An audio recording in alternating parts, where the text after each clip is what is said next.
human or animal? What is the difference? āhāra-nidrā-bhaya-maithunaṃ ca samānāḥ etat pashubhiḥ dharmo hi teṣhāmadhiko visheṣho dharmeṇa hīnāḥ pashubhiḥ samānāḥ. So food, sleep, fear, and procreation, this set of attributes of humans is same as that of animals. Dharma, the right thing to do, is the only special thing about humans. Without dharma, humans are same as animals. Now, dharma does not mean religion. Dharma means that which upholds something. So the dharma of a society is, what is it that will uphold the society? The society is formed so that everybody can help everybody and everybody protects everybody. If that basic characteristic is not met, then the dharma of the society is not upheld. So what is required for that? Whatever we used to call ethics and morality, but also the law of the land, which is created trying to make sure that nobody hurts others. Everybody can pursue their happiness and whatever.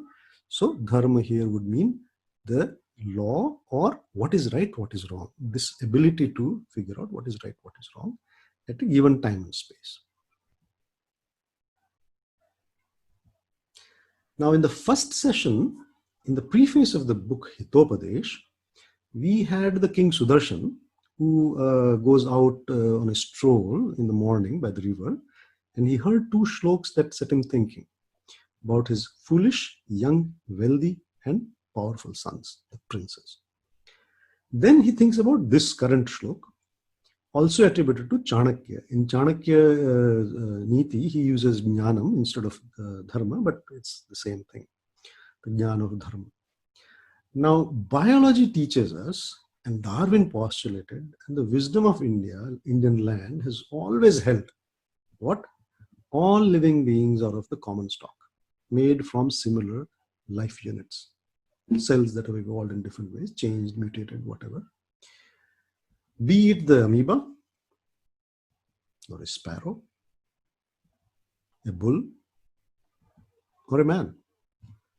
Put in other words, at a gross material level, we are all similar. Basic functions of all life forms are breathing and digestion. Everything else may or may not be, but these two are there in every life form, breathing and digestion. So Lord Krishna in Gita, another shlok, he says, Aham vaishvanaro bhutva praninam dehamashritaha pranapana samayuktaha pachamyannam chaturvidham.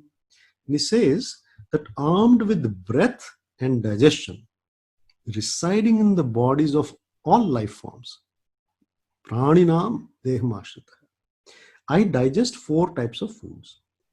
So all life forms are upheld by the same divine force of life with a capital L.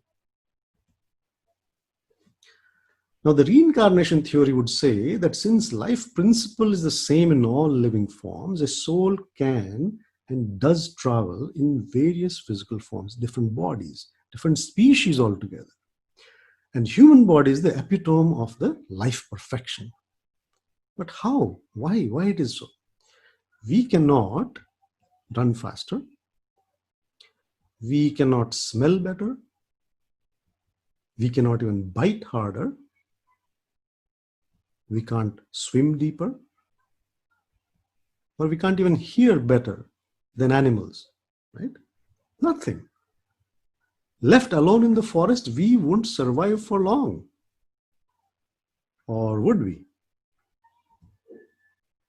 Well, this is how we evolved, progressed in survival from the forest. So how did we manage to beat the odds against us, beat every life form and even nature at its own game? Oh yeah, we did beat the heck out of everybody and everything. How did you do that? We have the brain that can help us make things that make us more powerful. Even without fur, we can survive the winter. Without bat night vision, we can see at night. Without claws, we can kill wild beasts. And without wings, we can fly far, far away.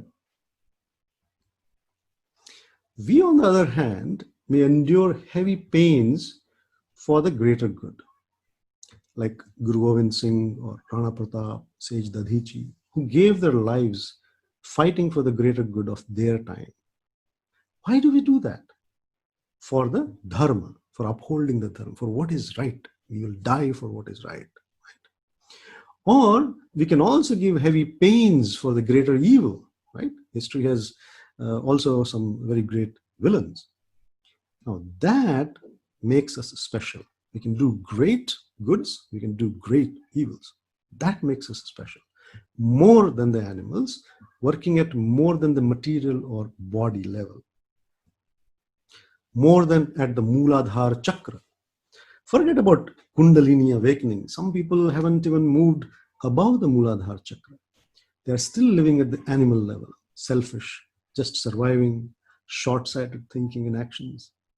Even animals are not that selfish. There was a wise king who also turned into a philosopher, poet, and scholar called Bhartrihari. He called such people as biped animals, animals who walk on two, and says that the animal kingdom, the real animal kingdom, thanks these two-legged animals, that is humans, that at least these guys don't eat grass, else even animals would curse them for the food shortage. So be human. Think beyond the consumption, ignorance, fear, and entertainment. Right? āhāra-nidrā-bhaya-maithunaṃ. See the modern marketplace, the malls, the massive temples of consumption galore, fast food, carbonated drinks, alcoholic drinks, tobacco products, whatever.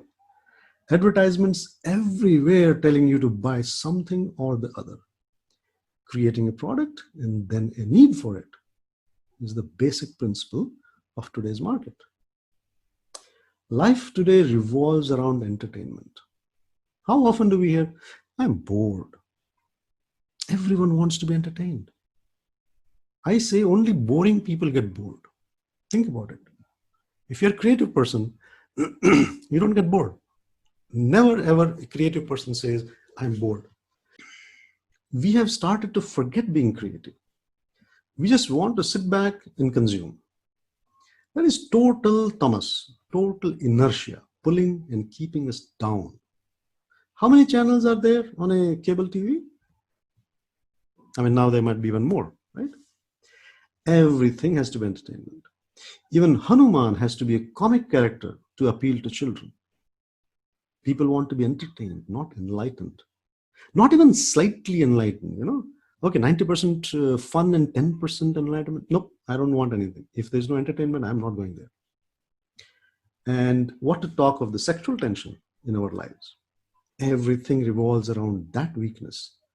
All ads somehow find a reason to have a smiling, beautiful woman covering 80% of the ad space.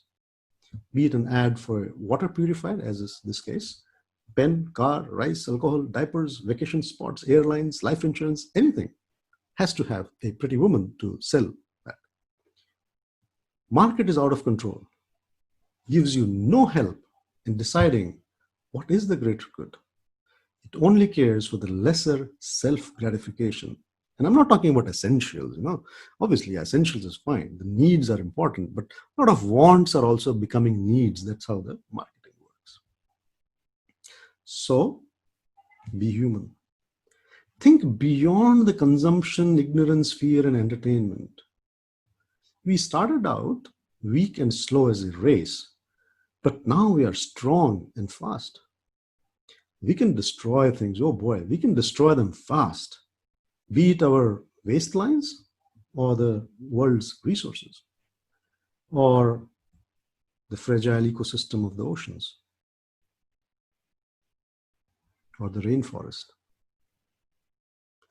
We have already succeeded in destroying many things in our animal-like ignorance, but human, uniquely human, greed and avarice. food, sleep, fear, and procreation. These are common to humans and animals. Dharma is the only special thing without which humans are same as animals. So, it's better to be a four-legged animal than a two-legged one. Awaken. Arise. Be human, humane, and of right conduct. You are the epitome of creation. Epitome of creation.